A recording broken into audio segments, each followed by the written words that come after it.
Eternal Hospital, I welcome all the participants who have spared their precious time for this video conference. Hope you and your family members have safely sailed through this pandemic period. Now, before commemorate the proceeding, I would like to tell two lines about Eternal Hospital. As you know, Eternal Hospital is a multi-super specialty, 250 bedded, only JCI accredited hospital in Rajasthan. JCI stands for the Joint Commission International, and it is the highest international benchmark available worldwide in healthcare. In this COVID-19 pandemic, we at Eternal Hospital is taking number of extraordinary steps to ensure the safety of our patients, staff and doctors. Our infection control measures provide a safe environment for clinical care, eternal care, safe care. We have also introduced video consultations to reduce the number of people in waiting room and registration lines. As of now, through video consultations, more than 2,000 patients got benefited.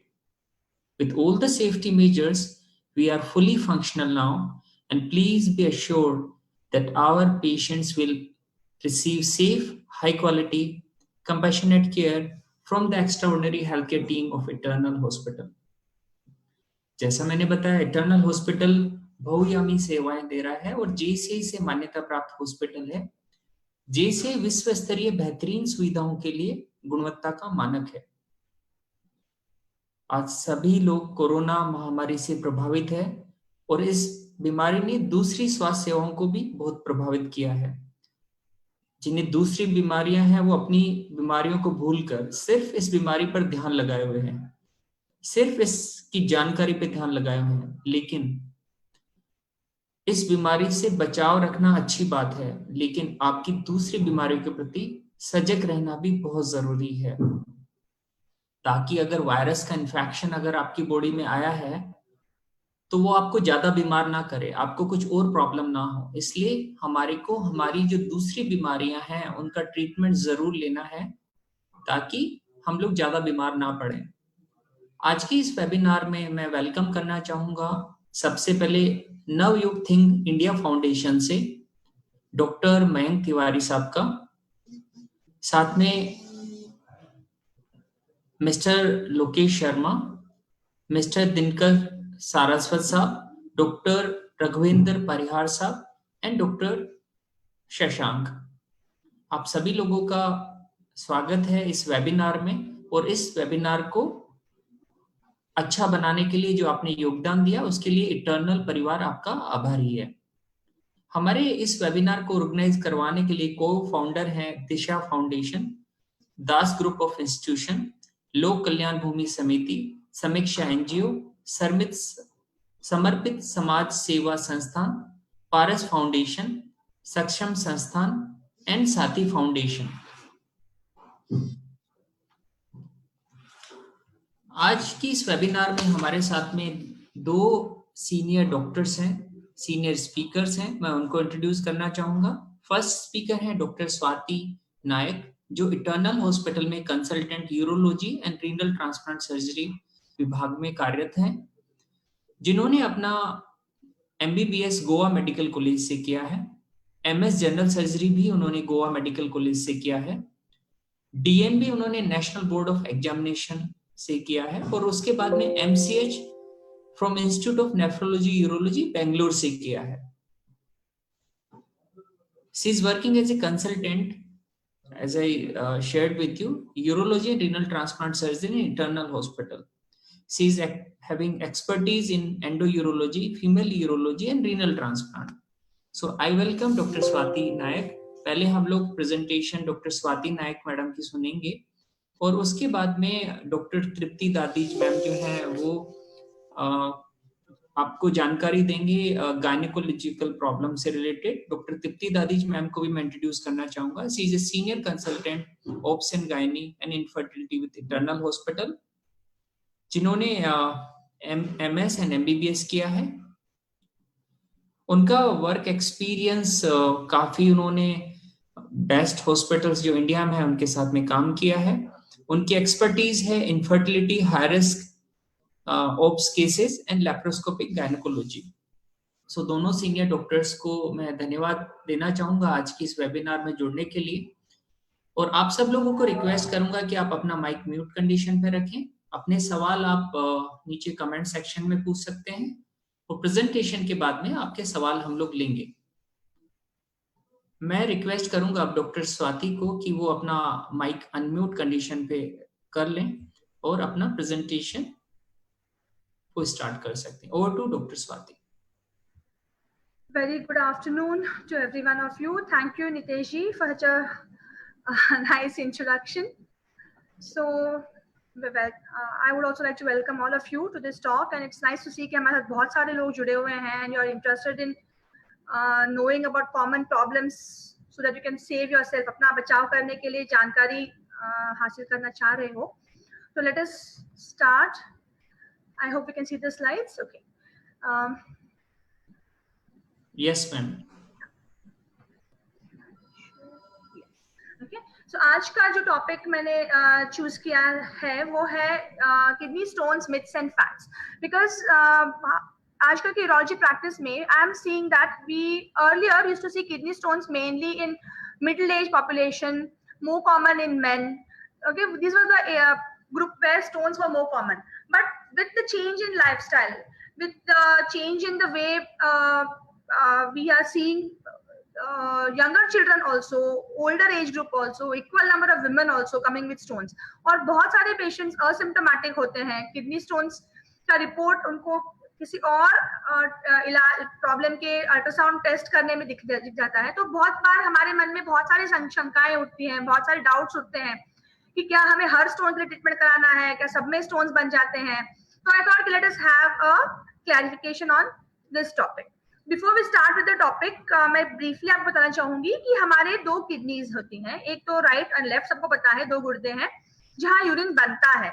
तो urine kidneys में in blood vessels से blood आता है और kidney के अंदर filtration होता है इस ब्लड का, और ब्लड में जो बाय प्रोडक्ट्स हैं, जो गंदगी है, जो हमारे फूड को डाइजेस्ट करने के बाद, अच्छे मेटाबोलाइट्स को निकालने के बाद जो बच जाता है, उसे किडनी फिल्टर आउट करती है।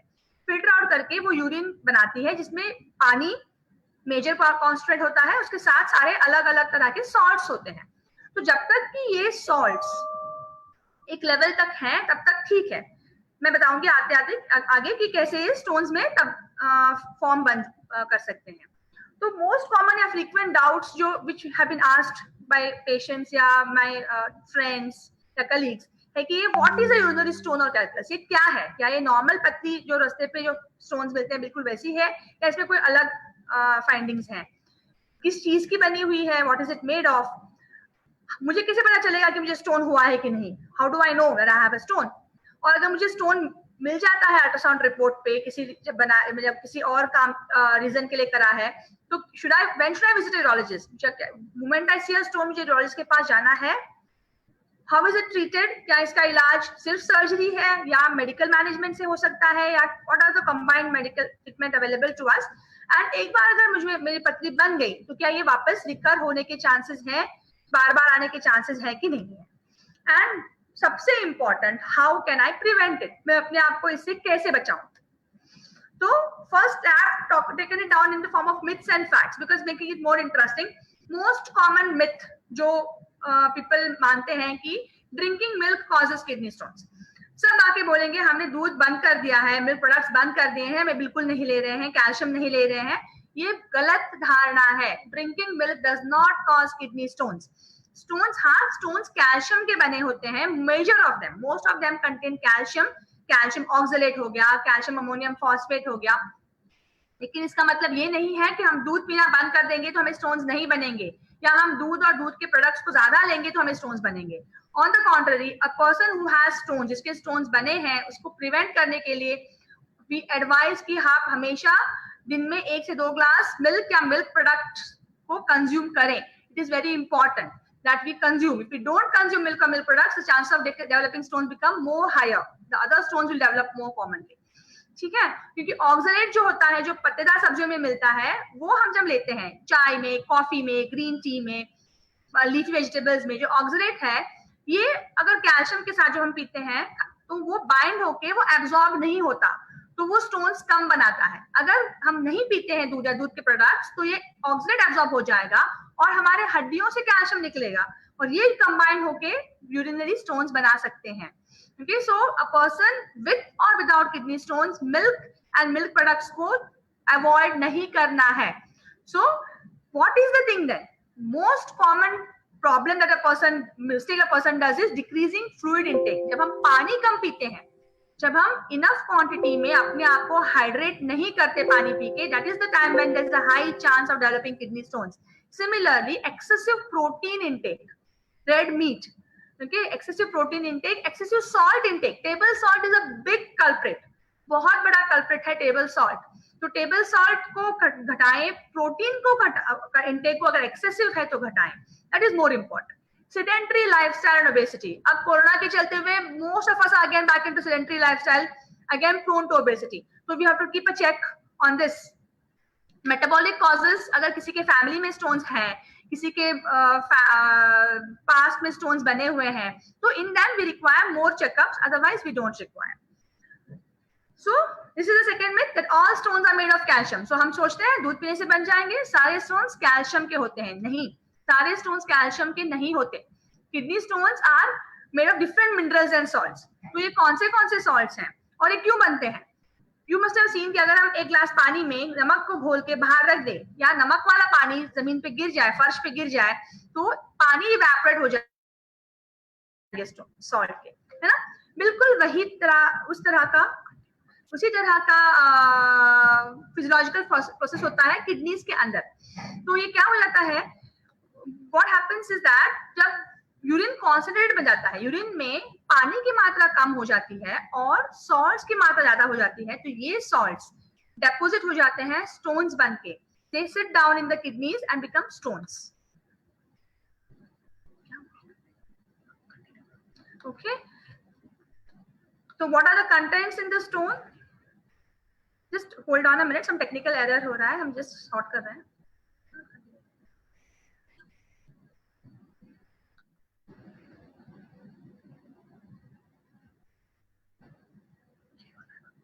क्या हुआ है?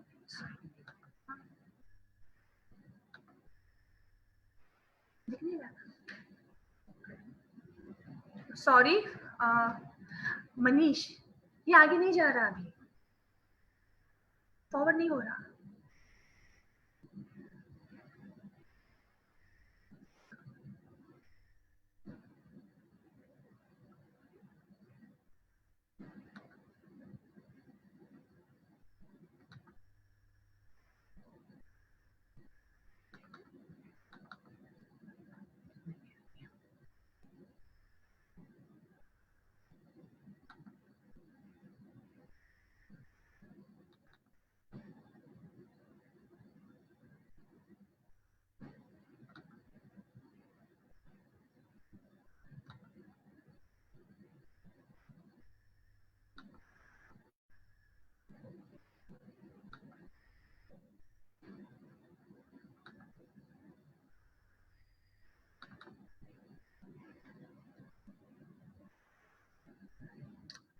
Extremely sorry for the interruption. There was some technical problem which the technical team was sorting out. So let's get back. So we said, हमने देखा कि stones में अलग अलग तरह के minerals and salts हो सकते हैं। उसमें से most common salts जो stones में पाए जाते हैं वो है calcium, oxalates, uric acid, cysteine और phosphorus. Okay, calcium oxalate stones are the most common stones जो हमें X-ray पे दिखते हैं। Okay, they're the most common stones. Apart from that, uric acid stones and the other stones are the other stones which we have. तो location, अब ये stones कहाँ बनते हैं? तो शुरुआत में जैसे कहा आपसे कि जैसे कि यूरिन फिल्टर होता है किडनी में, तो यूरिन किडनी में फिल्टर होगा, किडनी में छोटे छोटे छेद हैं, तो ये छेद जो किडनी के अंदर है इनको हम बुलाते हैं कैलाइसिस। तो इस छेद में जब यूरिन की जो सॉल्ट है, एक्सेस सॉल्ट है, वो डिपॉजिट होगी, तो छोटे छोटे क्रिस्टल्स के रूप में ये स्टोन्स फॉर्म होंगे। तो formation starting point normally kidney में होता है। किडनी में अगर एक छोटे से स्टोन पड़ा रहेगा वहीं पे, तो वो वहीं बढ़ता जाएगा, स्लोली एंड स्टडीली वो साइज में गेन करेगा और वो किडनी के छोटे हिस्से से निकल के मेन पेल्विस यानी मेन पार्ट में आ सकता है, वहां आके वो बढ़ सकता है, सारे किडनीज में भी बढ़ सकता है, पूरे किडनीज। तो अगर आप फोटो यहाँ पिक्चर देखोगे तो मेरे arrow, if you can see the arrow, ये राइट वाले किडनी में पूरे किडनी को स्टोन ने इन्वॉल्व किया हुआ है। इसे बुलाते हैं हम स्टैगहॉर्न कैलकुलस, जो पूरे किडनी को इन्वॉल्व कर रहा है। लेफ्ट वाले साइड की किडनी में एक छोटा सा स्टोन है निचले हिस्से में, जो बहुत छोटा है, और एक बड़ा स्टोन बैठा है किडनी और ट्यूब के जंक्शन पे, जो किडनी के यूरिन के बहाव को रोक सकता है। कभी कभार ये स्टोन्स वहां से उतर के ट्यूब्स में आके फंस जाते हैं, जिन्हें बुलाते हैं यूरेट्रिक स्टोन्स। और अगर ये ब्लैडर में आ गए तो ये हो जाते हैं ब्लैडर के स्टोन्स। तो ये अलग अलग पोजीशन में स्टोन्स पा सकते हैं। Another very common myth is that kidney stones causes backache. So जितने भी पेशेंट जिनको भी बैकएक होता है वो डर जाते हैं कि मुझे बैकएक हो रहा है तो क्या है किडनी स्टोन का सिम्टम है क्या, मुझ में स्टोन्स हो गए हैं क्या। One of the worst pains that a person can experience is kidney stone pain. जब वो पेन होता है जब स्टोन किडनी से निकल के ट्यूब में आके फंस जाता है, यूरिनरी ट्यूब में फंसता है। वो फंसने की वजह से किडनी के अंदर का जो प्रेशर है वो बढ़ जाता है, किडनी फूल जाती है, वो स्ट्रेच होती है। इस स्ट्रेच का जो पेन होता है और वो किडनी अपने अंदर से प्रेशर से उस स्टोन को निकालने की कोशिश करती है, generates pressure to push out the stone, इसे बुलाते हैं कोलिक।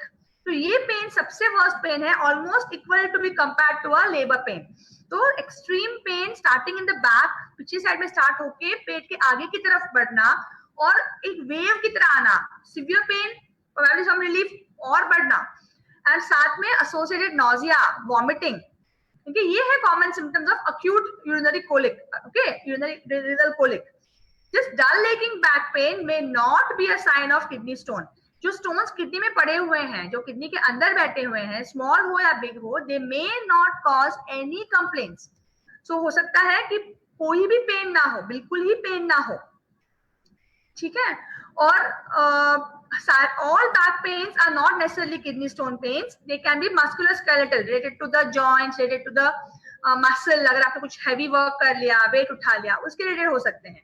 लेकिन हाँ, अगर बैक पेन है तो एक टेस्ट करके किडनी स्टोन्स है कि नहीं इसे रूल आउट करना चाहिए। Okay, the next myth is all stones are seen on x-ray. Patients आके कह देते हैं कि हमने एक्सरे करा लिया था मैम, लेकिन स्टोन तो दिखा नहीं, लेकिन आप कह रहे हो स्टोन होने की चांसेस है। सारे स्टोन्स एक्सरे पे नहीं दिखेंगे। हमारे बॉडी की जब एक्सरे निकालते हैं तो क्या दिखता है, we can see bones. Bones क्यों दिखते हैं? क्योंकि उसमें कैल्शियम है, high density. This is what is seen on the x ray. बाकी parts of our body, soft tissues होते हैं, वो उतने डार्क नहीं दिखते, वो हल्के धुंधले धुंधले से दिखते हैं। तो बिल्कुल उसी तरह जब स्टोन जो होता है उसमें कैल्शियम के कंटेंट अगर ज्यादा है, हाई कंटेंट ऑफ कैल्शियम है, तो ये स्टोन एक्सरे पे बहुत डेंस दिखेगा। Okay, so calcium containing stones are seen on X-ray. Uric acid stones are not seen on X-ray at all. वो दिखते ही नहीं है X-ray पे। बाकी stones में depending upon the calcium का amount, कितना heavy extra content of calcium है, कितने percentage का calcium है, उसके हिसाब से stones will be seen. तो normally हम क्या करते हैं, जब patient pain के साथ आता है तो उसमें sonography होती है। Most of the people come with sonography report. sonography पे किडनी के अंदर पड़े हुए stones तो दिख जाते हैं, लेकिन अगर stone उतर के ट्यूब में आ गया है तो ये stones मिस हो सकते हैं, क्योंकि पेट के अंदर की जो गैस है, जो बबल में जो गैस है, आंतों में अंदर जो गैस है, ये एक्सरे के रेज को पीछे तक पहुंचने नहीं देती। तो यूरेटर, जो ट्यूब्स हैं, जो स्टोन यूरिन ला रहे हैं नीचे, उनमें अगर स्टोन्स बन रहे हैं, फंस गया है, तो वो स्टोन मिस हो सकता है। इसमें हमें एक लेकिन क्लू मिलेगा अल्ट्रासाउंड पे कि किडनी में फूलना, किडनी का फूलना है, किडनी के अंदर यूरिन की रुकावट दिखेगी। तो that is an indirect idea कि हाँ, कहीं ना कहीं ट्यूब में स्टोन फंसा है। तो नेक्स्ट स्टेप हम क्या करेंगे, हम एडवाइस करते हैं NCCT KUB, मतलब किडनी की CT स्कैन। ये CT स्कैन एकमात्र वो टेस्ट है जो 100% श्योरिटी से आपको बता सकती है कि आपके किडनी में या किडनी के ट्यूब में स्टोन है या नहीं है। अगर है तो कहाँ है, कितना बड़ा है, रुकावट कितनी हद तक कर रहा है, ये सारी जानकारी किडनी रिलेटेड एक किडनी की CT स्कैन दे सकती है, बिल्कुल पूरी तरह से। और उस स्कैन के बाद अगर डॉक्टर्स को लगता है कि इसने के स्टोन काफी समय से पड़ा हुआ है, किडनी की रुकावट काफी ज्यादा है और किडनी के काम के कम होने की शंका अगर मन में है, तो we do something called as CT urogram और IVU, जहां हम इंजेक्शंस लगा के सीटी स्कैन कराते हैं, जो किडनी के काम के बारे में, किडनी से यूरिन के बहाव के बारे में बताती है। ठीक है, ये एक बहुत ही कॉमन क्वेश्चन है. Almost every patient who come with stone asks this, कि drinking beer helps to pass out stone. Okay, so it is not, it's a myth. क्यों myth? I will not say कि drinking beer will not pass out stone, but you don't require beer for passing out stone. Basically we need fluids. हमें hydration चाहिए. अगर अच्छे मात्रा में हम पानी पिएंगे और अपने आप को हाइड्रेटेड रखेंगे तो किडनी ज्यादा यूरिन बनाएगी, और अगर स्मॉल स्टोन कहीं यूरेटर में आ गया है तो वो फ्लश आउट हो जाएगा. So that is the reason why we need to drink fluids. It doesn't mean कि we should drink beer. So painkiller and fluids, good amount of fluids is the management, medical management for stone, and not necessary कि stone अगर आ गया तो beer पिएंगे और चला जाएगा. अगर बड़ा स्टोन फंसा हुआ है ट्यूब में और ऊपर से हमने ज्यादा फ्लूइड या बियर पी लिया तो किडनी के अंदर का दबाव, प्रेशर और बढ़ जाएगा, और कभी कभी किडनी से साइड से फट के यूरिन बाहर भी निकल सकता है अराउंड द किडनी. तो अगर स्टोन मेडिकल मैनेजमेंट से निकल गया तो कब स्टोन निकल जाएंगे मेडिकल मैनेजमेंट से? अगर एक स्टोन छोटा सा है, 5 मिलीमीटर से कम वाले स्टोन्स ऑलमोस्ट 90% से ज्यादा चांसेस है कि अपने आप से मेडिकल मैनेजमेंट में दवाई के साथ निकल सकते हैं. लेकिन जैसे जैसे स्टोन का साइज बढ़ता है वैसे वैसे उसके चांसेस ऑफ पासिंग घटते हैं. तो स्टोन 5 से 6, 7, 8, 9 मिलीमीटर का अगर होता गया तो उसके chances of spontaneously passing out by medical management घटता जाएगा. तो अगर नहीं निकल सकता मेडिकल मैनेजमेंट से, हमने कोशिश कर ली, तो फिर क्या? अगर किसी को सिवियर पेन है जो मेडिकल मैनेजमेंट से मैनेज नहीं हो रहा है, किसी की किडनी फंक्शन खराब हो रही है स्टोन के ब्लॉक से, किसी का इन्फेक्शन बन रहा है, किसी की यूरिन में खून आ रहा है, तो इन कंडीशंस में या मेडिकल मैनेजमेंट के बावजूद स्टोन नहीं निकल रहा है या स्टोन बहुत बड़ा है, तो in this conditions you require surgery. और आज इतनी तरक्की हो रही है यूरोलॉजी में टेक्निकली कि हम ओपन सर्जरी स्टोन के लिए नहीं करते. Almost all our procedures are endoscopic procedures. दूरबीन की सहायता से किए हुए procedures हैं जिसके अलग अलग नाम है depending upon हम कहाँ से दूरबीन को डालते हैं. URS, RIRS, PCNL, इस सब के बारे में जानना जरूरी नहीं है आपके लिए. What you need to know is that the surgeries are endoscopic surgeries, जहाँ पे कट नहीं लगता, जहाँ पे मेजर सर्जरी नहीं होती. नॉर्मल यूरिनरी रूट से हम दूरबीन को डाल के लेजर की सहायता से स्टोन्स को तोड़ के निकाल लेते हैं. And because it's an endoscopic procedure, you don't require long admission, you don't require long duration of rest post procedure. आप immediately अपने normal काम पे वापस जा सकते हैं. क्योंकि एक प्रोसीजर ऐसा भी है जहां आपको एडमिट भी नहीं होना पड़ता, जिसे ESWL बुलाया जाता है, जहां बाहर से शॉक्स के हेल्प से स्टोन को तोड़ दिया जाता है और बॉडी उसे खुद ही वॉश आउट करके निकाल देती है.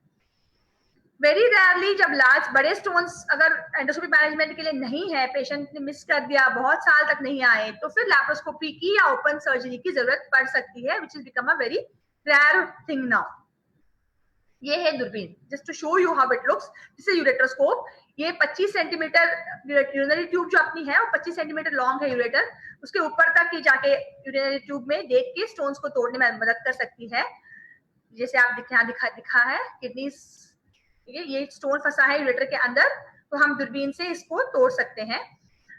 ये रिजिड है, मतलब ये सख्त है, ये मुड़ नहीं सकती.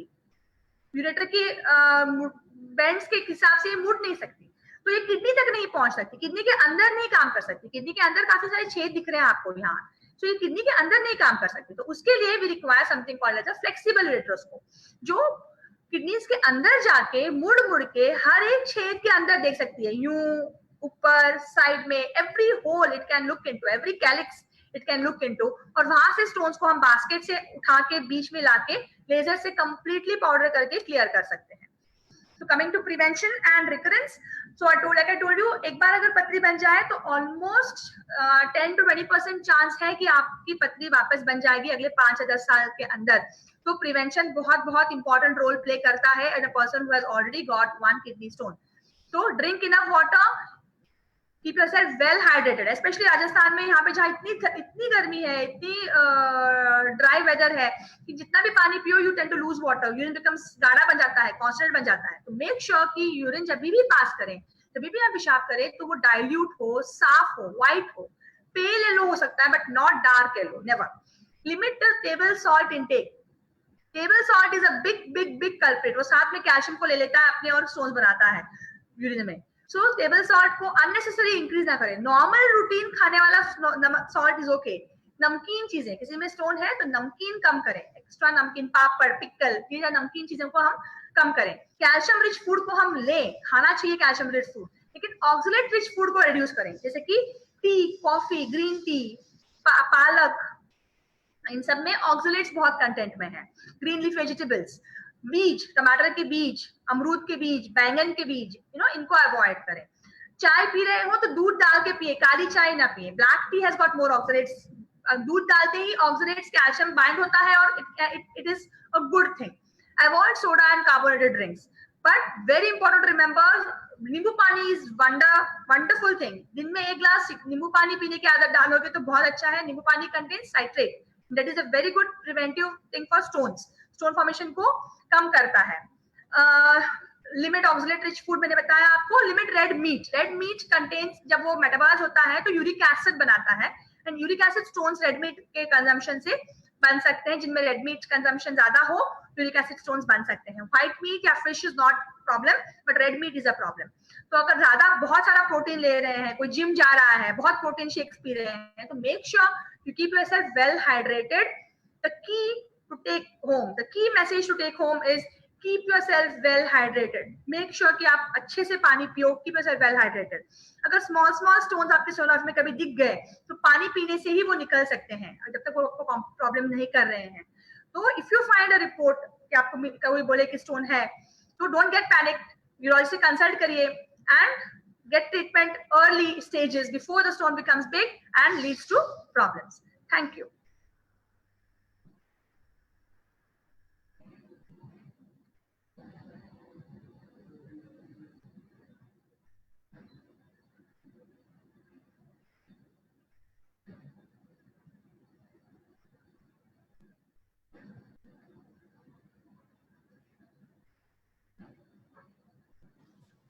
Thank you so much, ma'am, for your nice presentation. Now I would request Dr. Tipti Dadish ma'am, वो भी अपना presentation start कर सकते हैं. And last में हम लोग आपसे सभी से सवाल ले सकते हैं जो डॉक्टर स्वाति और डॉक्टर तिप्ति मैम से पूछ सकते हैं.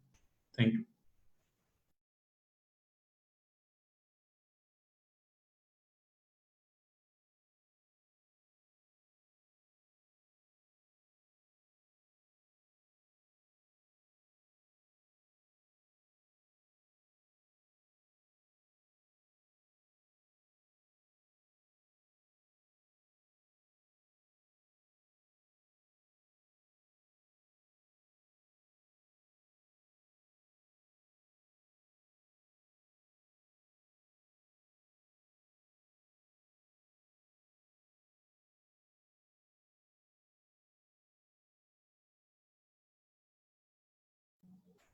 मैम आपकी आवाज हम तक नहीं आ रही, अगर आप अपने आप को अनम्यूट करें.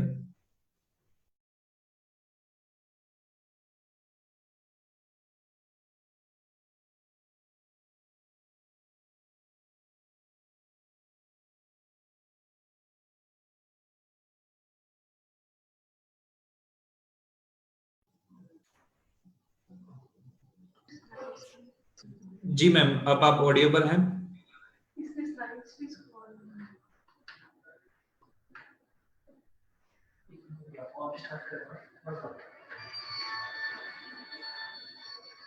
पीरियड्स आना और पीरियड्स जाना फीमेल्स के लिए 2 इम्पोर्टेंट चेंजेस होते हैं उनकी लाइफ में.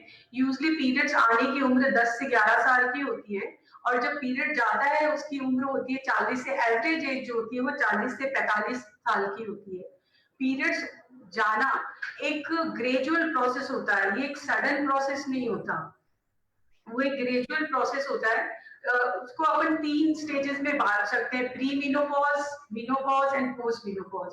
प्री मेनोपॉज, मेनोपॉज और पोस्ट मेनोपॉज में कोई एक मार्क डिफरेंस नहीं होता. अपन ये नहीं कह सकते ये 2 साल प्री मेनोपॉज है, फिर मेनोपॉज है, फिर पोस्ट मेनोपॉज है.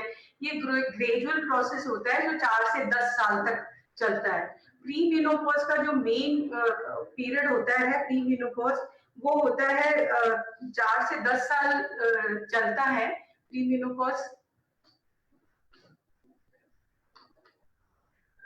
प्री मेनोपॉज होता है वो ट्रांजिशन टाइम होता है. कि वो फीमेल जब मीनोपॉज में एंटर करती है, उसके जो पहले का पीरियड होता है वो पेरीमीनोपॉज और प्रीमीनोपॉज कहलाता है। ये यूजली 4 से 10 इयर्स के बीच में होता है। सडन मीनोपॉज कभी नहीं होता। मीनोपॉज के लिए जो चेंजेस होते हैं वो पहले से ही शुरू हो जाते हैं। वो किसी फीमेल में 4 साल हो सकते हैं, किसी में 10 साल तक भी हो सकते हैं। जो प्री मीनोपॉज का पीरियड होता है, इसमें मेंस्ट्रुअल साइकिल में चेंजेस होते हैं। प्री मीनोपॉज, मीनोपॉज और पोस्ट मीनोपॉज में एक ही डिफरेंस है। बाकी तो सिम्टम्स सुपर इम्पोज हो सकते हैं, लेकिन पीरियड्स जो होते हैं वो केवल प्री मीनोपॉज में आएंगे या पेरीमीनोपॉज में आएंगे। मीनोपॉज और पोस्ट मीनोपॉज में पीरियड्स नहीं आते। तो पेरीमीनोपॉजल जो एज होती है उसमें मार्क्ड मेंस्ट्रुअल साइकिल चेंजेस होते हैं। मेंस्ट्रुअल साइकिल या तो जल्दी आएंगी या थोड़ी लेट आ सकती है। उसमें जो ब्लड का अमाउंट है वो भी या तो कम हो सकता है या थोड़ा ज्यादा हो सकता है, या कई बार मेंस्ट्रुअल पीरियड स्किप भी हो सकता है। अगर किसी को 1 महीने में पीरियड आ रहा है तो हो सकता है 2 महीने तक पीरियड आए ही ना। और अगर पीरियड आता है तो उसमें अमाउंट ऑफ ब्लीडिंग कम होती है। और जो मेन सिम्टम होता है मेनोपॉज का, हॉट फ्लैशेस, वो पेरीमेनोपॉजल स्टेज में भी हो सकता है। नेक्स्ट अपन मेनोपॉज पे आते हैं। मेनोपॉज यानी सिजेशन ऑफ मेंस्ट्रुअल पीरियड, यानी मेंस्ट्रुअल पीरियड का खत्म हो जाना। ये वुमेन की लाइफ का वो पीरियड होता है जब उसे पीरियड नहीं आते हैं, उसके मंथली पीरियड्स होते हैं वो स्टॉप हो जाते हैं। ओवरीज में से जो एग रिलीज होता है वो स्टॉप हो जाता है। ओवरी से एग रिलीज स्टॉप होने के कारण जो female hormones, main female hormones हैं, ईस्ट्रोजन और प्रोजेस्टेरोन, वो आने बंद हो जाते हैं। वो आने बंद हो जाते हैं तो मेंस्ट्रुअल साइकिल स्टॉप हो जाती है। अगर किसी फीमेल को पूरे 1 साल तक पीरियड नहीं आता तो हम उसे मेनोपॉज डेजिग्नेट करते हैं। एवरेज एज मेनोपॉज की 51 ईयर होती है, और जो 45 टू 55 ईयर्स के एज पे कभी भी पीरियड्स जा सकता है। अगर 55 इयर्स से की एज पे भी पीरियड नहीं जाता तो हम उसे डिलेड मेनोपॉज कहते हैं। अब उसके लिए अपने को इन्वेस्टिगेशन बहुत ज्यादा जरूरी होते हैं। अगर 35 इयर्स से पहले मेनोपॉज आ जाता है तो उसे हम प्री मैच्योर मेनोपॉज कहते हैं, और उसके लिए भी इन्वेस्टिगेशंस बहुत जरूरी होते हैं। मेनोपॉज के कई सिम्टम्स होते हैं, तो मेन 40 सिम्टम्स है। उसमें हॉट फ्लैशेस हैं, कोल्ड फ्लैशेस हैं, नाइट स्वेट्स, एकदम ठंडी फीलिंग होती है, पैल्पिटेशन यानी घबराहट हो सकती है, इरिटेबिलिटी हो सकती है, मूड स्विंग्स होंगे, नींद आने में दिक्कत हो सकती है, पीरियड्स इरेगुलर हो सकते हैं, जल्दी आ सकते हैं, लेट आ सकते हैं, या पीरियड स्किप हो सकता है, वजाइना ड्राई हो सकती है, थकान लग सकती है, डिप्रेशन हो सकता है, और लैक ऑफ कंसंट्रेशन और फोकस हो सकता है। आप कभी भी 2-3 काम इकट्ठा करना चाहें तो इरिटेबिलिटी होने लगती है, आप फोकस नहीं कर पाते हैं, पुअर कंसंट्रेशन हो जाता है, मेमोरी में भी थोड़ा सा डिक्रीज हो जाती है। यूरिनरी इनकॉन्टिनेंस भी एक कॉमन सिम्टम है पेरीमेनोपॉजल और मेनोपॉजल एज ग्रुप का। जो वेजाइनल स्किन है या जो ओवरऑल स्किन है बॉडी की, वो ड्राई हो जाती है, विजाइना में इचिंग होने लगती है, जॉइंट पेन्स, बोनी पेन्स हो सकते हैं, मस्कुलर पेन्स हो सकते हैं। ब्रेस्ट टेंडरनेस भी एक बहुत कॉमन फीचर है मेनोपॉजल और पेरीमेनोपॉजल एज ग्रुप का। Hair loss, hair thinning, weight gain, ये भी एक बहुत इंपॉर्टेंट फीचर है मेनोपॉज का। वेट गेन होता है मेनोपॉज के बाद, ब्लॉटिंग हो सकती है, और कई बार होता है मेनोपॉज के बाद किसी भी चीज को टच करते हैं तो इलेक्ट्रिक शॉक वाली फीलिंग भी होती है, और गम्स से ब्लीडिंग हो सकती है। ऑस्टियोपोरोसिस एक इम्पॉर्टेंट पेरीमेनोपॉजल और पोस्ट मेनोपॉजल उसका सिम्टम है, और फिंगर नेल्स जो होते हैं वो ब्रिटल हो सकते हैं, ड्राई स्किन हो सकती है, हेयर थिनिंग, ये सब बहुत फीचर्स हैं जो पेरीमेनोपॉजल और मेनोपॉजल एज ग्रुप में होते हैं। तो पेरीमेनोपॉजल और मेनोपॉज और पोस्ट मेनोपॉज को अपन बिल्कुल डिमार्केट नहीं कर सकते कि ग्रेजुअल प्रोसेस है। जो पेरीमेनोपॉज से शुरू होती है, मेनोपॉज आता है, पोस्ट मेनोपॉजल, ये पूरा 4 to 10 इयर्स का पूरा प्रोसेस रहता है।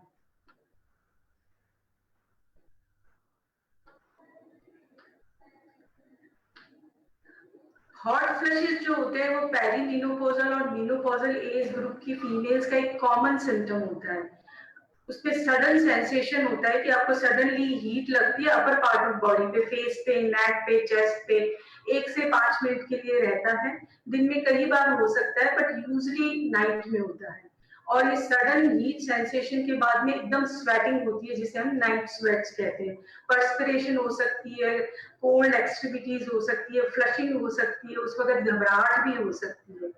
80% जो फीमेल्स होती है उसमें हॉट फ्लैशेस कॉमन होते हैं। हॉट फ्लैशेस 80% फीमेल्स में पेरीमेनोपॉजल और मेनोपॉजल एज ग्रुप में होंगी, लेकिन केवल 20 से 30% पेशेंट होते हैं जिन्हें इनके लिए ट्रीटमेंट लेना पड़ता है। बाकी 70% पेशेंट को इनको कोई ट्रीटमेंट नहीं लेना होता है। ग्रेजुअली वे अकस्टम्ड हो जाते हैं और धीरे धीरे 2-3 साल के अंतराल पे ये धीरे धीरे खत्म हो जाती है।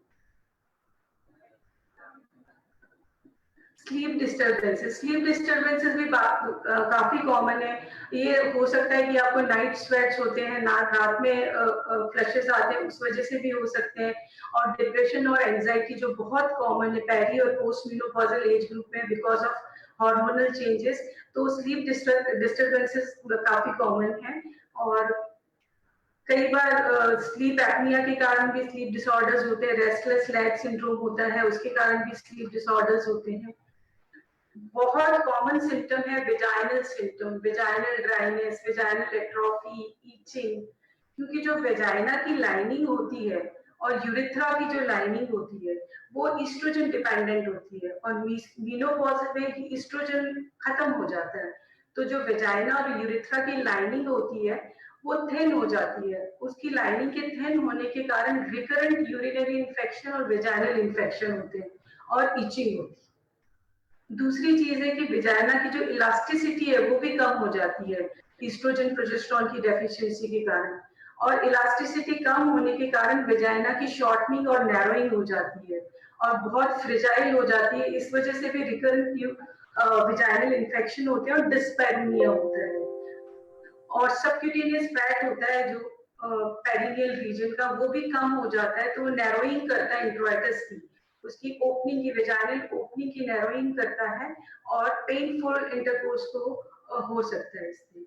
वेजाइनल पीएच एल्केलाइन हो जाती है मेनोपॉज में, पेरीमेनोपॉजल में। Alkaline usually alkaline vaginal pH होने के कारण वेजाइनल इन्फेक्शन और यूरिनरी इन्फेक्शन इंक्रीज हो सकती है। तो वेजाइनल सिक्रीशन भी डिक्रीज हो जाते हैं।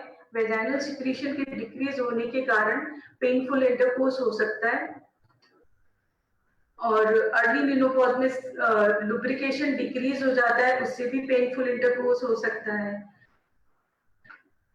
बोन ऑस्टियोपोरोसिस भी एक बहुत कॉमन फीचर है पेरीमेनोपॉज और मेनोपॉजल एज ग्रुप के कारण, और बोन जो रिजॉर्प्शन होता है वो 1 year before to 2 year after the final menstruation ज्यादा होता है। मतलब मेनोपॉज शुरू होने के 1 साल पहले और 2 साल बाद बोन डेंसिटी का कम होना बहुत सिग्निफिकेंट होता है उस टाइम पे।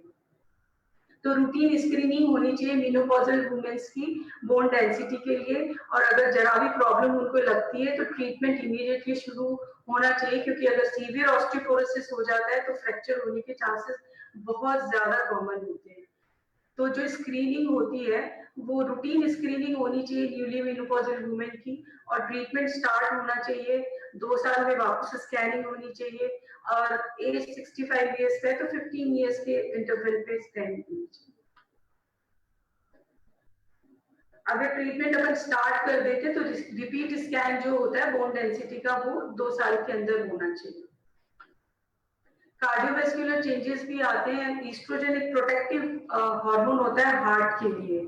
हार्ट जो होता है वो ईस्ट्रोजन के कारण प्रोटेक्टेड रहता है, लेकिन मेनोपॉज में क्योंकि ईस्ट्रोजन की डेफिशिएंसी हो जाती है, ईस्ट्रोजन खत्म हो जाता है, इसलिए हार्ट प्रॉब्लम्स ज्यादा होने लगती है मेनोपॉज में। आपने सुना होगा मेल्स में तो यूजुअली हार्ट अटैक किसी भी एज ग्रुप में होते हैं, बट फीमेल्स में usually post menopausal age group में हार्ट प्रॉब्लम होती है, क्योंकि ईस्ट्रोजन फीमेल्स के हार्ट को प्रोटेक्ट करके रखता है। दूसरा जो कॉमन फीचर है एबनॉर्मल यूट्राइन ब्लीडिंग। पेरीमेनोपॉजल और मेनोपॉज और पोस्ट मेनोपॉज तीनों ही पीरियड्स में ये हो सकता है। पेरीमेनोपॉजल एज ग्रुप में मैंने जैसे बताया कि जो नॉर्मल मेनोपॉज का पैटर्न होता है उसमें ये होता है कि जो 2 साइकिल के बीच का डिस्टेंस तो बढ़ता रहता है, लेकिन अमाउंट ऑफ फ्लो कम होता जाता है। जैसे किसी को अगर 1 महीने में पीरियड आ रहा है तो उसको 1.5 में आने लगेगा, 2 में आने लगेगा, लेकिन उसकी जो ब्लीडिंग की अमाउंट, अगर वो पहले 4 दिन आता है तो फिर 3 दिन आएगा, 2 दिन आएगा, 1 दिन आएगा, ऐसे ऐसे धीरे धीरे कम होता है। ये तो नॉर्मल पैटर्न है जो पीरियड्स खत्म होने का, कि आपकी साइकिल की लेंथ बढ़ती जाएगी और अमाउंट ऑफ ब्लीडिंग कम होता जाएगा। लेकिन अगर एबनॉर्मल यूट्राइन ब्लीडिंग होती है, अगर आपको इंटरमेंस्ट्रुअल ब्लीडिंग हो रही है, या पीरियड्स के दौरान बहुत ज्यादा ब्लीडिंग हो रही है, या पीरियड्स डिलेड है और डिलेड पीरियड के बाद बहुत ज्यादा हैवी फ्लो हो रहा है, तो या ड्यूरिंग इंटरकोर्स ब्लीडिंग हो रही है, या फिर एक बार 1 साल के लिए पीरियड खत्म हो गया फिर ब्लीडिंग हो रही है, तो ये सब जो ब्लीडिंग पैटर्न है वो एबनॉर्मल यूट्राइन ब्लीडिंग में आते हैं। तो एबनॉर्मल यूट्राइन ब्लीडिंग किन्हीं कॉज की वजह से भी हो सकते हैं। यूट्राइन कॉज के लिए जो कॉमन यूट्राइन कॉजेज है उसमें पॉलिप हो सकता है, बच्चेदानी के अंदर गांठ हो सकती है, फाइब्रॉइड हो सकता है, फाइब्रॉइड अंदर की तरफ भी हो सकता है, बॉल में भी हो सकता है, या बच्चेदानी का कैंसर हो सकता है, या बच्चेदानी की मुंह का कैंसर हो सकता है। ये तो जो एबनॉर्मल यूट्राइन ब्लीडिंग के यूट्रस से रिलेटेड कॉज है। जो दूसरे यूट्रस के बिना कॉज होते हैं उसमें ब्लड जो ओव्यूलोपैथीज हो सकते हैं, या ओवेरियन डिसफंक्शन हो सकते हैं, ओवरीज में कोई सिस्ट हो, उस वजह से इरेगुलर हार्मोन्स आ रहे हैं, उस वजह से एबनॉर्मल यूट्राइन ब्लीडिंग हो सकती है। तो ये कॉजेज हैं कि एबनॉर्मल यूट्राइन ब्लीडिंग के। अगर एबनॉर्मल यूट्राइन ब्लीडिंग है तो उसका ट्रीटमेंट बहुत जरूरी है पेरीमेनोपॉजल और पोस्ट मेनोपॉजल एज ग्रुप में, उसको हम इग्नोर नहीं कर सकते। तो इसके लिए जो ये ब्लीडिंग डिसऑर्डर होते हैं इनके लिए सिंपल से नॉन इन्वेजिव इन्वेस्टिगेशन, सबसे सिंपल नॉन इन्वेजिव इन्वेस्टिगेशन है कि आप ट्रांसवेजाइनल सोनोग्राफी करा लो, तो उससे आपको डिफरेंशिएशन हो जाएगा कि कुछ प्रॉब्लम है भी या नहीं है। अगर ट्रांसवेजाइनल सोनोग्राफी में कुछ प्रॉब्लम होती है तो एक हिस्ट्रोस्कोपी होती है। ये नीचे से हम दूरबीन डाल के बच्चेदानी की कैविटी को देखते हैं, विजुलाइज करते हैं कि ब्लीडिंग क्यों हो रही है, अंदर कोई गांठ है या नहीं है, या अंदर की झिल्ली जिसे हम एंडोमेट्रियम बोलते हैं वो अगर थिक हो गई है क्या, और अगर जरूरी लगता है तो उसके हम उसी दौरान उस एंडोमेट्रियल सैंपलिंग भी लेकर उसकी बायोप्सी करा के रूल आउट कर सकते हैं कि कोई प्रॉब्लम तो नहीं है, कोई डिजीज तो नहीं है, कोई कैंसर जैसे प्रॉब्लम तो नहीं है। जो एबनॉर्मल यूट्राइन ब्लीडिंग है उसके ट्रीटमेंट में नॉन हार्मोनल ट्रीटमेंट होता है, सिंपल हीमोस्टैटिक्स होते हैं, और अगर पेन है साथ में तो अपन पेन किलर दे सकते हैं, और चूंकि ब्लड लॉस होता है तो आयरन सप्लीमेंटेशन जरूरी होता है एनीमिया को प्रिवेंट करने के लिए। या फिर अगर सिंपल ट्रीटमेंट से पेशेंट को रिलीफ नहीं मिलता है और अगर उसके इन्वेस्टिगेशन सब नॉर्मल होते हैं तो शॉर्ट टाइम के लिए हमने हार्मोनल ट्रीटमेंट भी दे सकते हैं। लेकिन अगर इन्वेस्टिगेशन में कुछ प्रॉब्लम है, अगर पॉलिप है, फाइब्रॉइड है, या अंदर की झिल्ली बढ़ी हुई है, तो उसके लिए सर्जिकल ट्रीटमेंट के लिए भी जाना पड़ता है। सर्जिकल ट्रीटमेंट आजकल बहुत इजी हो गया है क्योंकि वो लैप्रोस्कोपी के थ्रू होता है, कोई बड़ा पेट पे चीरा या टांका नहीं आता है, तो मिनिमल इन्वेजिव सर्जरी हो गई है अगर सर्जरी की जरूरत भी पड़ती है तो। जो हमारा गोल होता है एबनॉर्मल यूट्राइन ब्लीडिंग का कि हमें क्यों ट्रीट करना है एबनॉर्मल यूट्राइन ब्लीडिंग, एक तो ब्लड लॉस को कम करना होता है, दूसरा क्वालिटी जो लाइफ की, अगर आपको हर वक्त ब्लीडिंग होती रहेगी तो लाइफ की क्वालिटी बड़ी एबनॉर्मल हो जाती है। आपको कुछ वो नहीं रहता, आपको हर वक्त यही रहता है कि कब पीरियड आ जाएगा, कब पीरियड नहीं आ जाएगा।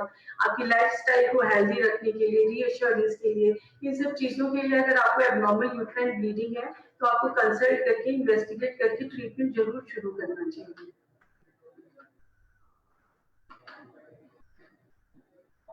अब इरेगुलर ब्लीडिंग हमें किससे मानेंगे कि भाई कब हमें डॉक्टर से कंसल्ट करना है। तो अगर इरेगुलर ब्लीडिंग है, जैसे किसी का साइकिल 30 डेज का है लेकिन अब वो 15 डेज में ही आ रहा है, या किसी का साइकिल 30 डेज का है और वो 45 डेज पे आ रहा है, या 2 पीरियड्स के बीच में ब्लीडिंग हो रही है तो वो एबनॉर्मल ब्लीडिंग है। दूसरा, अगर एक 12 महीने के लिए ब्लीडिंग बंद हो गई है और फिर पीरियड आता है तो वो भी एबनॉर्मल है, उसके लिए आपको डॉक्टर से कंसल्ट करना होगा। या आपको क्रॉनिक वेजाइनल डिस्चार्ज है, हर वक्त आपके शरीर में से गंदा या बदबू वाला पानी आता रहता है। मेनोपॉज के बाद क्या हो जाता है कि जब सब कुछ सिकुड़ जाता है तो बच्चेदानी का मुंह भी सिकुड़ जाता है, तो वो जो यूट्रस के अंदर की लाइनिंग के थोड़े बहुत जो डिस्चार्ज है वो यूजली तो यूट्रस एक्सपेल कर देता है, लेकिन चूंकि बच्चेदानी का मुंह सिकुड़ जाता है तो वो अंदर ही यूट्रस के अंदर इकट्ठा हो जाता है और इन्फेक्शन के कारण पस में कन्वर्ट हो जाता है, जिसे हम पायोमेट्रा बोलते हैं। ये भी एक बहुत कॉमन प्रॉब्लम है मेनोपॉज के बाद। तो उसमें क्रॉनिक वेजाइनल डिस्चार्ज होता रहता है, जिसमें स्मेल आती है, ईचिंग होती है, बर्निंग होती है, इरिटेशन होता है और यूरिनरी फ्रीक्वेंसी और बर्निंग भी बहुत इंक्रीज हो जाती है। और अगर आपको बहुत मेनोपॉज के कारण एंजाइटी और सीवियर डिप्रेशन है तो भी आपको ट्रीटमेंट की आवश्यकता होती है। हॉट फ्लैशेस को आप कैसे मैनेज करेंगे? आप टाइट क्लोथिंग्स को अवॉइड करें, हीट, कैफीन, चॉकलेट्स, टी इसको अवॉइड करें, अल्कोहल अवॉइड करें, स्पाइसी फूड, स्मोकिंग इसको अवॉइड करें और एक कूल रहे, कूल रूम हो, फैंस हो, एसी हो और कॉटन क्लॉथिंग्स पहने। एब्जॉर्बेंट जो एब्जॉर्बेंट होते हैं जो पसीने को सोख सकते हैं, ऐसे कॉटन क्लॉथिंग्स को पहने।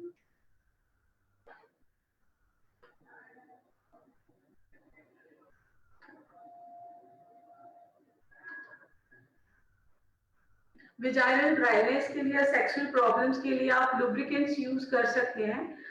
जो लुब्रिकेंट क्रीम होती है, non irritating inert lubricants cream होती है जो वेजाइनल ड्राइनेस को खत्म करती है और आपकी पेनफुल इंटरकोर्स की जो प्रॉब्लम है उसको खत्म कर देती है।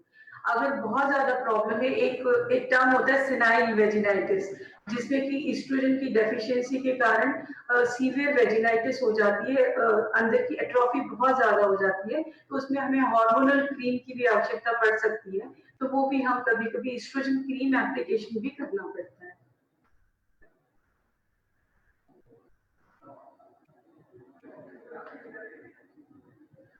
यूजुअली यूरिनरी इनकॉन्टिनेंस होती है, उसके लिए कुछ मस्कुलर एक्सरसाइज होती है, कीगल एक्सरसाइज जिन्हें हम बोलते हैं। वो पेरिनियल मसल को स्ट्रेंथ करती है और आपका जो यूरिनरी इनकॉन्टिनेंस है उसके फ्लो को थोड़ा सा कंट्रोल करती है और प्रॉपर यूरिनेशन में हेल्प करती है। लेकिन अगर ये एक्सरसाइज अगर हेल्प नहीं करती है तो फिर आगे मेडिकल मैनेजमेंट या सर्जिकल मैनेजमेंट जो भी है उसके लिए आपको प्रोसीड करना पड़ता है।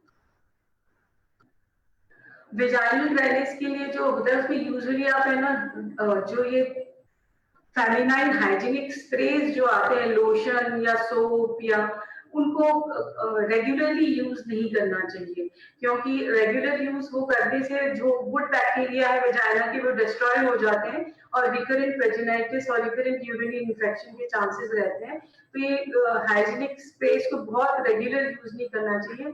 Simple washing with lukewarm water sufficient है और जितना वॉशिंग इंपॉर्टेंट है उतना एरिया को ड्राई करना भी इंपॉर्टेंट है।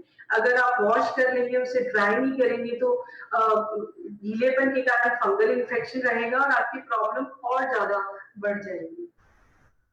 एंशियस फीलिंग अगर बहुत ज्यादा है, किन्हीं पेशेंट के सीवियर एंजाइटी और सीवियर डिप्रेशन होता है तो हमें कुछ मेडिसिन का सहारा लेना पड़ सकता है, एंटी डिप्रेसेंट मेडिसिन का। और आप उस टाइम में ये कोशिश करें कि आप ग्रुप में रहें जहाँ पे आप अपनी प्रॉब्लम किसी से शेयर कर सके, आप अपने मन की बात किसी को बता सकें, सोशल और फैमिली एक्टिविटीज में इन्वॉल्व रहें, उन्हें एंजॉय करें। तो इससे आपकी एंजाइटी की जो फीलिंग है, आपकी डिप्रेशन की फीलिंग है, आप किसी से शेयर करेंगे तो वो काफी हद तक कम हो जाएंगी। एक्सरसाइज रेगुलर करें, फिट रहने के लिए रेगुलर एक्सरसाइज, योगा, प्राणायाम, ये आपको फिजिकली और आपकी फिजिकल हेल्थ और मेंटल हेल्थ दोनों को ठीक रखेंगे। ड्राई स्किन और हेयर के लिए आप जो भी मॉइस्चराइजर आप यूज करते हैं उसको आप उसकी फ्रीक्वेंसी को इंक्रीज कर सकते हैं और आप जो ड्राई हेयर है उसके लिए रेगुलर कोम्बिंग जरूरी है और बाहर जाए तो सनस्क्रीन का यूज करें। लेकिन केमिकल्स का यूज जो है आपके हेयर्स पे आप वो कम करें क्योंकि वो ड्राइनेस को और ज्यादा इंक्रीज करेगा। रेगुलर आप पेरीमेनोपॉजल, मेनोपॉजल एज ग्रुप में, पोस्ट मेनोपॉजल एज ग्रुप में आप रेगुलर चेकअप कराएं। एक इम्पॉर्टेंट इन्वेस्टिगेशन होता है पैप स्मीयर, वो भी एक जरूरी इन्वेस्टिगेशन होता है जिसमें कि हम बच्चेदानी के मुंह से पानी को लेके उसके एग्जामिनेशन करते हैं ताकि कोई सर्वाइकल पैथोलॉजी या कोई सर्वाइकल कैंसर या और कोई प्रॉब्लम हो तो उसे हम डिटेक्ट कर सकते हैं। और जो डाइटरी सप्लीमेंट है वो low carb high protein diet होना चाहिए। अगर आप कार्ब भी लेते हैं तो गुड कार्बोहाइड्रेट्स होने चाहिए, मैदा, चीनी वगैरह इनका यूज थोड़ा कम करना चाहिए। और जैसे जो होल ग्रेन से इनका यूज ज्यादा करना चाहिए। कैल्शियम सप्लीमेंटेशन जरूरी होता है, विटामिन बी कॉम्प्लेक्स, अगर आपको ज्यादा प्रॉब्लम है तो ये भी सप्लीमेंट कर सकते हैं। लेकिन इम्पॉर्टेंट चीज है कि आपका लाइफ स्टाइल अच्छा हो, आपकी हैबिट्स अच्छी हो, हेल्दी फूड खाएं, रेगुलर एक्सरसाइज, योगा, प्राणायाम करें, ग्रुप्स में रहें ताकि एंजाइटी और डिप्रेशन वाली प्रॉब्लम्स नहीं आए। HRT हार्मोन रिप्लेसमेंट थेरेपी होती है। अगर किसी मेनोपॉजल पेशेंट को बहुत ही ज्यादा प्रॉब्लम होती है कि वो बहुत ज्यादा हॉट फ्लशेस है, टॉलरेट नहीं हो रही, उसकी लाइफ के में वो इंटरफेयर कर रहे हैं, उसकी day to day routine activity में वो इंटरफेयर कर रहे हैं, तो हमें हार्मोन रिप्लेसमेंट थेरेपी देनी पड़ती है। बट हार्मोन रिप्लेसमेंट थेरेपी हमेशा डॉक्टर के सुपरविजन में लेनी चाहिए। कुछ इन्वेस्टिगेशन होते हैं, उनको करा के, जैसे ब्रेस्ट की सोनोग्राफी, यूट्रस की रूटीन सोनोग्राफी, उसको करा के फिर हम HRT देते हैं, जिसमें कि एस्ट्रोजन और प्रोजेस्टेरोन होते हैं। बहुत ज्यादा डिप्रेशन है तो लोग जो सर्टालिन जैसी मेडिसिन होती है, जो एंटी डिप्रेसेंट होती है, वो भी यूज करना पड़ सकता है। इस एज ग्रुप में ब्लड प्रेशर भी कॉमन होता है, तो अगर ब्लड प्रेशर हाई है तो उसके लिए भी आपको ट्रीटमेंट लेना पड़ सकता है। जो टिप्स है कि मेनोपॉज के बाद आप अपनी लाइफ को कैसे हेल्दी रखें, तो अगर स्मोक करते हैं तो स्मोक नहीं करना है, टोबैको च्यूइंग नहीं करना है, रूटीन आपको हेल्थ चेकअप कराते रहना है, वेजिटेबल्स और फ्रूट्स ज्यादा लेने हैं, कैल्शियम लेना है। अगर सन एक्सपोजर ले सकते हैं तो 15 मिनट्स का सन एक्सपोजर ले सकते हैं। अगर नहीं ले सकते और विटामिन डी की डेफिशिएंसी है तो आपको विटामिन डी सप्लीमेंटेशन लेना पड़ेगा। कैल्शियम सप्लीमेंटेशन ले सकते हैं, या जो फूड होते हैं जो कैल्शियम रिच होते हैं, मिल्क, डेयरी प्रोडक्ट्स, वो ले सकते हैं। पर इनको कैल्शियम और कैल्शियम सप्लीमेंटेशन के पहले आपको ये एक्सक्लूड कर लेना जरूरी है, आपको रीनल स्टोन वगैरह की कोई प्रॉब्लम नहीं है, तो ये सप्लीमेंटेशन भी लेना जरूरी होता है।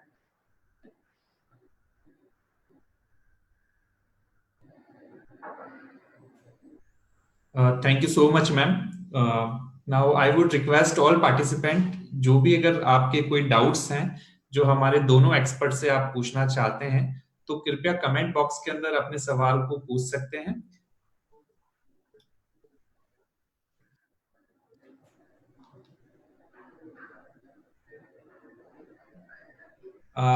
एक सवाल हमारे पास में आया है ma'am, how to ensure good health for kidney.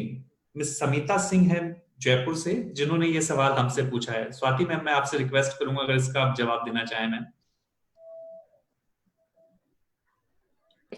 Nitesh ji, how to ensure good health of kidneys. मैंने I think at the end जो स्लाइड दिखाई आपको on preventing renal stones, so ये स्लाइड ही अगर आप फॉलो करेंगे, that itself will ensure good health of kidneys.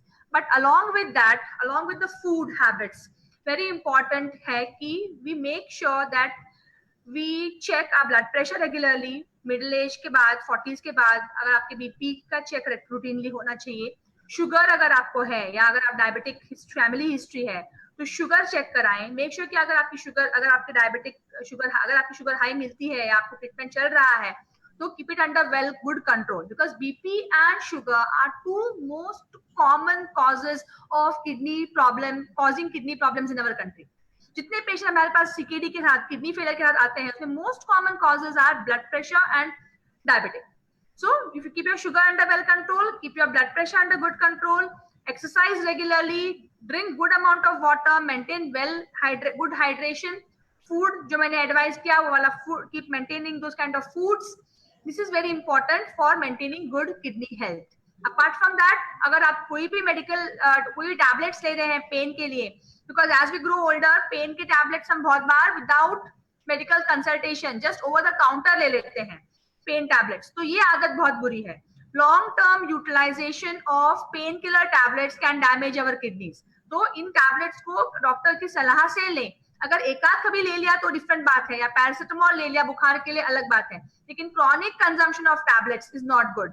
बहुत बार पेशेंट्स आते हैं जो होम्योपैथिक ट्रीटमेंट, नॉट ट्रीटमेंट, नुस्खे बोलेंगे, सम रेमेडीज घर पे कोई बता देता है. I would like to share this. There was a young boy, बाहर अब्रॉड था, ओबेसिटी के लिए ट्रीटमेंट कर रहा था, और उसे किसने कहा कि अगर आप स्टार फ्रूट जो आता है, उसको मुझे हिंदी नाम नहीं पता, याद नहीं रहता, हर बार मैं भूल जाती हूँ इसका हिंदी नाम। अब्रक बोलते हैं मैम उसे। अब्रक, यस, थैंक यू। हर बार कोई भी याद रहता है। उसका जूस, उसको किसी ने कहा था पीने के लिए, और किसी ने उसको, उसके माँ ने उसको 2 बड़े ग्लास जूस निकाल के दे दिए। He went into acute kidney shutdown just because उसमें इतने क्वांटिटी में जो बाय प्रोडक्ट्स उसका है, यूरिक एसिड, ऑक्सलेट्स हैं, कि it can just choke up the kidney completely. He had to go on dialysis and renal transplant तक उसे पहुंचना पड़ा। तो don't do anything without proper consultation. WhatsApp पे आई हुई चीजों को blindly follow ना करें। That is the important thing. Okay, keep yourself well hydrated. Take good care of your general health. Your kidneys will remain healthy. Okay, thank you ma'am. Renuka ji हैं उदयपुर से ma'am, वो एक सवाल पूछ रही है, what is the ideal age for menopause and what all causes for the early as?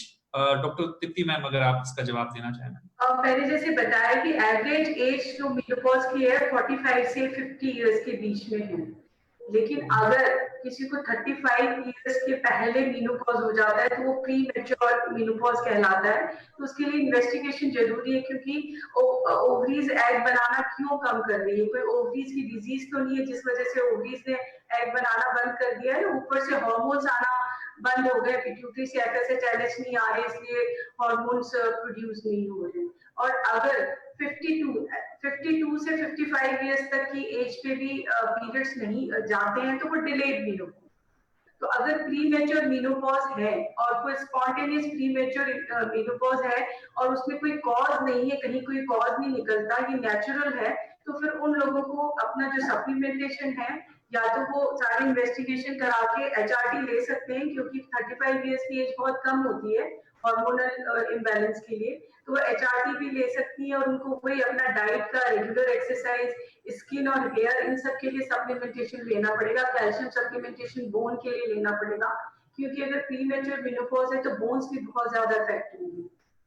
तो pre mature menopause है तो उन्हें ट्रीटमेंट एचआरटी के रूप में लेना पड़ सकता है, अनलेस की कोई कॉन्ट्रा इंडिकेशन नहीं हो एचआरटी के लिए। Okay ma'am. साहिल जी हैं, वो एक सवाल पूछ रहे हैं ma'am, because of diabetic patient face most probably kidney related problems. Ma'am, इस बारे में अगर आप कुछ बता पाएं कि डायबिटिक पेशेंट्स को किडनी रिलेटेड प्रॉब्लम्स किस तरह से फेस करनी पड़ती है? डायबिटीज एक ओवरऑल सारे ऑर्गन्स पे अफेक्ट करती है।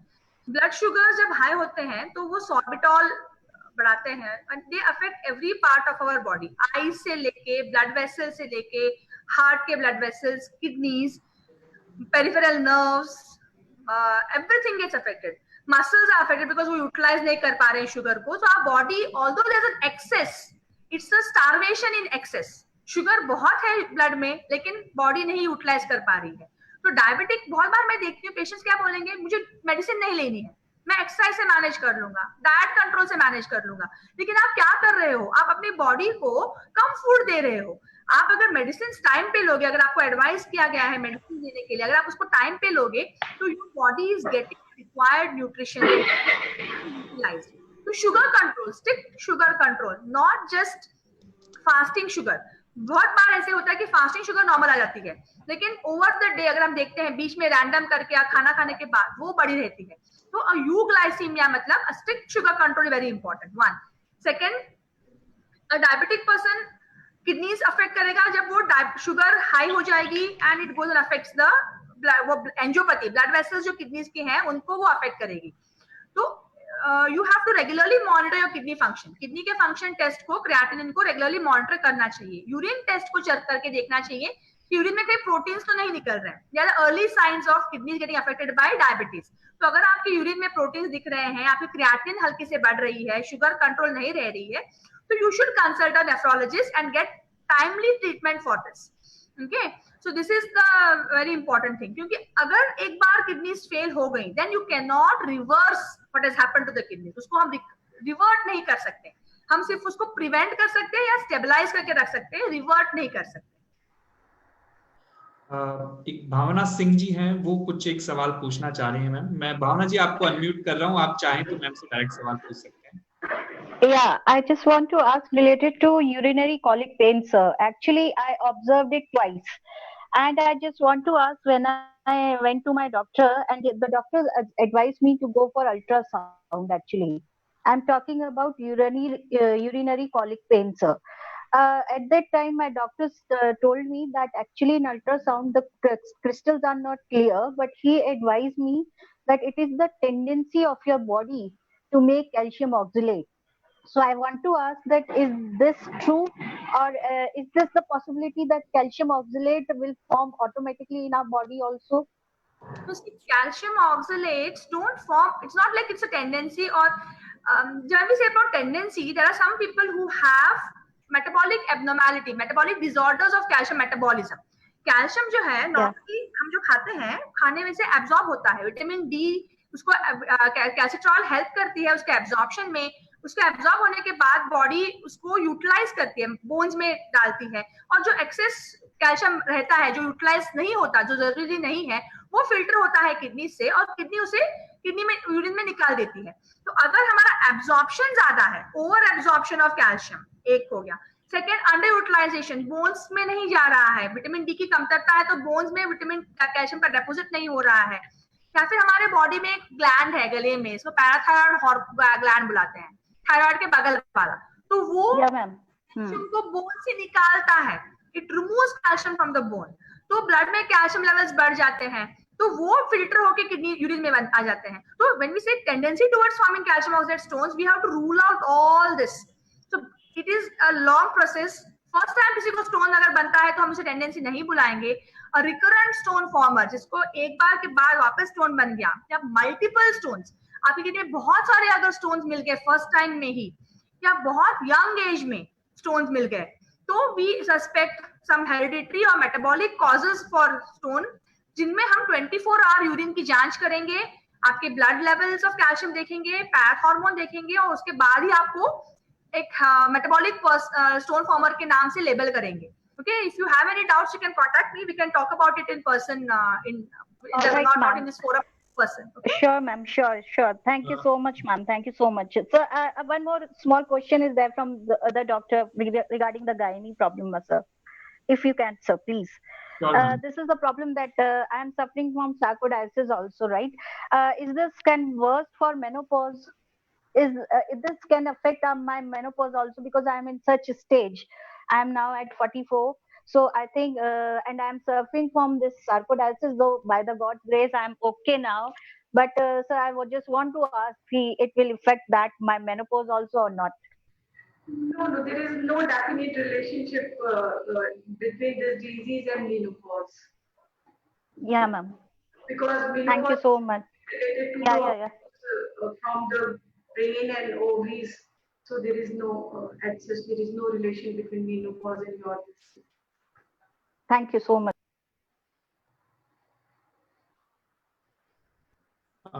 Now one more question, हम एक क्वेश्चन और लास्ट में लेना चाहेंगे.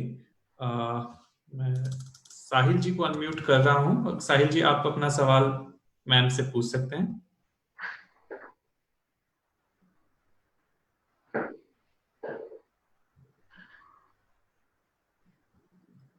आप अपने आप को अनम्यूट करें साहिल जी.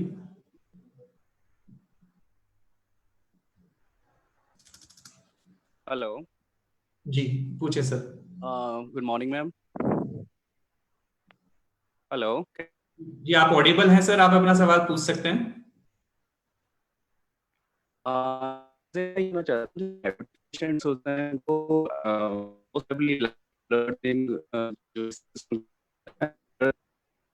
इसके किडनी ना हो तो इसको अवॉइड कर सकते हैं.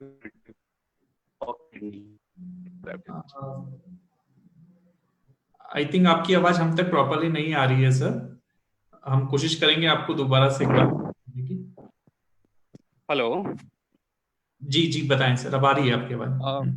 मैं एग्जैक्टली ये पूछना चाह रहा था, जो डायबिटिक पेशेंट्स होते हैं उनको डायबिटीज के जो इश्यूज होते हैं उनको कम करने के लिए ब्लड थिनिंग टैबलेट्स दी जाती हैं, ब्लड थिनर्स एग्जैक्टली, एंड वो लॉन्ग टाइम तक चलता है. एंड फॉर किडनी यूजेस हम इसको कैसे बाईपास कर सकते हैं, या फिर कैसे किडनी को सेव करने के लिए इसका कोई अल्टरनेटिव हम ढूंढ सकते हैं? हम ब्लड थिनर्स किडनी को सेव करने के लिए नहीं देते हैं. Blood thinners are given in patients who have cardiac related issues. Okay, so blood thinners जैसे कि Ecosprin, Clopilate और अभी नए वाले भी आ गए हैं, these are used in two conditions. एक तो जिनमें किसी हार्ट के वाल्व की सर्जरी हो रखी है तो उनमें अलग तरह का एंटीकोगुलेंट वारफेरिन दिया जाता है, और दूसरे जिनको हार्ट के ब्लड वेसल्स की नैरोइंग हुई है, जिनमें स्टेंटिंग किया गया है, या फिर इनको स्टेंटिंग से अवॉइड करने के लिए, आप क्लॉट फॉर्मेशन को प्रिवेंट करने के लिए प्रिकॉशनरी, बिकॉज उनके रिस्क कोलेस्ट्रॉल हाई है या उनके रिस्क फैक्टर्स हाई हैं, तो इनको ब्लड थिनर स्टार्ट किए जाते हैं. Normally we don't start blood thinners for protecting kidneys. Kidney protection के लिए ब्लड थिनर स्टार्ट नहीं होते. So there's no role of blood thinner in preventing kidney health. Okay, okay.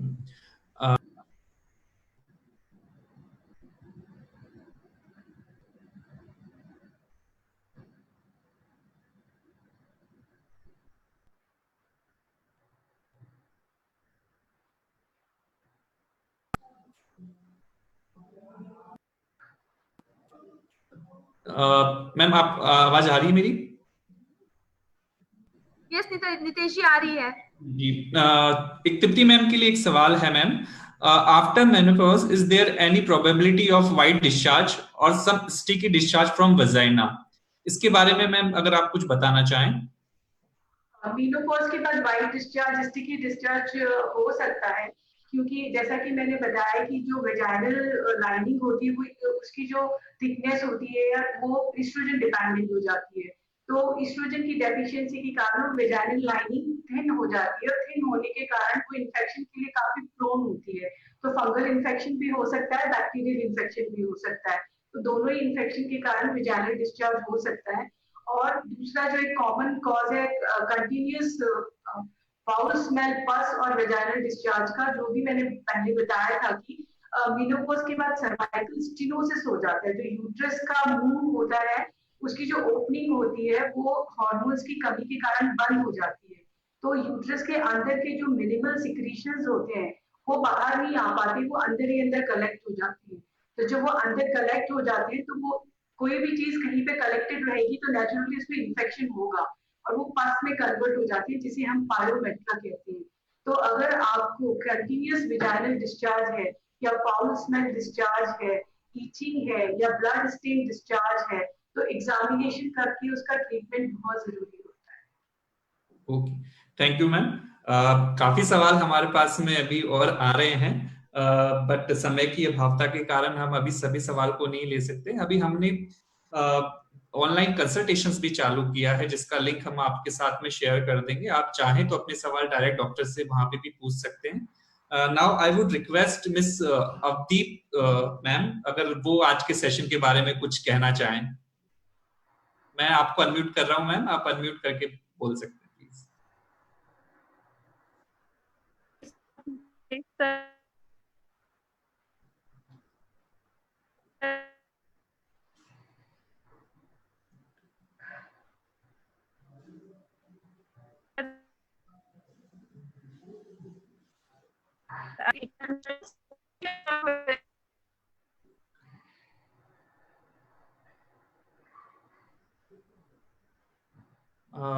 आपकी आवाज हम तक नहीं आ पा रही है मैम, नेटवर्क की वजह से.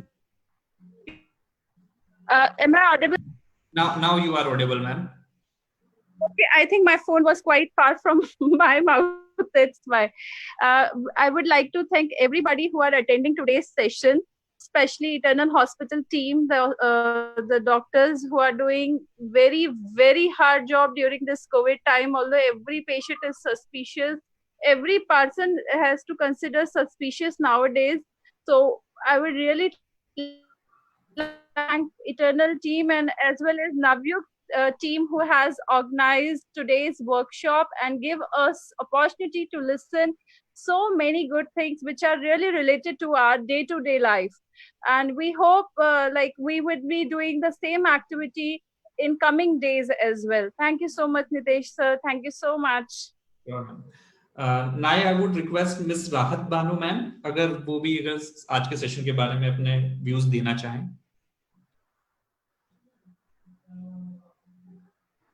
राहत बानो मैम.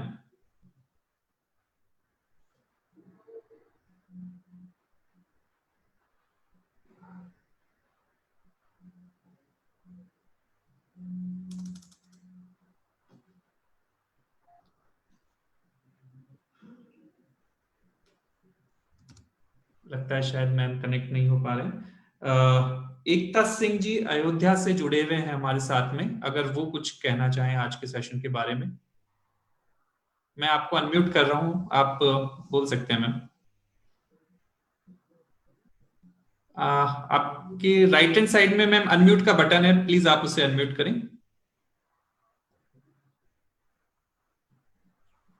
जी नमस्ते आप सभी को। मैं पारस फाउंडेशन से एकता। मैं आपके इस वेबिनार के लिए आप सभी को तहे दिल से आभार व्यक्त करती हूँ। नवयुग इंडिया फाउंडेशन टीम को आभार, धन्यवाद। Doctor bank Tiwari ji, Lokesh Sharma ji, doctor सुधा शर्मा जी, दिनाकर सरस्वती जी को, जिन्होंने इस वेबिनार को सफलतापूर्ण आयोजित कराया, जो बहुत ही महत्वपूर्ण तरीके से आयोजित कराया, जो बहुत ही सफल और सराहनीय रहा। मैं धन्यवाद देना चाहती हूँ डॉक्टर स्वाति नायक जी को और डॉक्टर तृप्ति जी को, और साथ ही साथ पूरी मार्केटिंग टीम, अखिलेश जी, दिवेश जी और सपोर्टिंग एनजीओ पार्टनर ने, जिन्होंने पूर्ण सहयोग दिया इस वेबिनार को सफल बनाने के लिए। मैं चाहती हूँ आने वाले समय में भी इसी तरीके से हम सभी जिस समस्या से जूझ रहे हैं, किसी से मिल नहीं सकते, किसी से कोई सलाह नहीं ले सकते, तो इस वेबिनार के माध्यम आप लोगों ने जो हम लोगों को ये सहयोग प्रदान किया है, इसका हम बहुत ही तहे दिल से आभार व्यक्त करते हैं। Thank you. राहत बानो मैम, अगर आप ऑडिबल हैं तो आप बता सकते हैं। यस जी मैम, आपने अनम्यूट कर लिया है अपने आप को वापस से।